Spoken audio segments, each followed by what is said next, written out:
Iran থেকে সীসা ব্যবসার কৌশল শিখে আসেন দুই ভাই। অনলাইনে খুলে বসেন জমজমাট ব্যবসা। অবশেষে ধরা পড়লেন তারা। গ্রেপ্তার চক্রের মোট ৩ জন। উদ্ধার হয়েছে ৬৬ কেজি সীসা ও সরঞ্জাম। শুক্রবার রাজধানীর সেগুনবাগিচায় মাদকদ্রব্য নিয়ন্ত্রণ অধিদপ্তরের প্রেস ব্রিফিংয়ে এসব তথ্য তুলে ধরা হয়। জম্বি নামে নতুন এক মাদকের বিষয়ে কড়া হুঁশিয়ারিও দিয়েছে সংস্থাটি।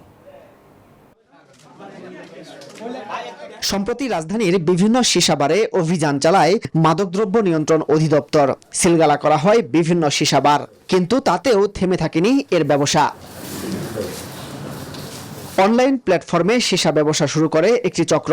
শুক্রবার রাজধানীর সেগুনবাগিচায় নিজেদের কার্যালয়ে প্রেস ব্রিফিংয়ে এমন তথ্য দেয় অধিদপ্তর। প্রথমে কৌশলে ১ কেজির চালান জব্দ, পরে সেই সূত্র ধরে প্রায় ৬৬ কেজি সীসা উদ্ধার করে সংস্থাটি।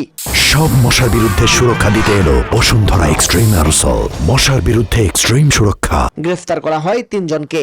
একটা ১ কেজির একটা সীসার চালান জব্দ করা হয়।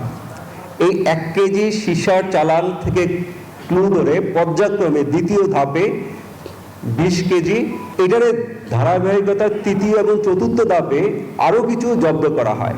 তো এইভাবে পর্যায়ক্রমে আমাদের মোট আপনার এখানে ৬৫ কেজি ৯০০ গ্রাম সীসা জব্দ করা হয়েছে।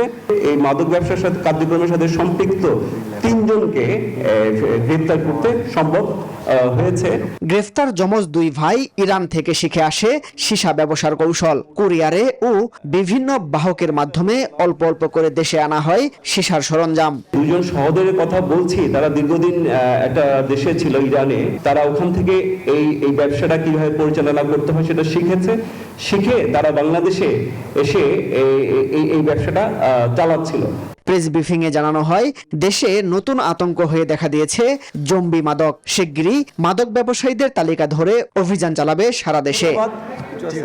মাসুদ সুমন, নিউজ 24, ঢাকা।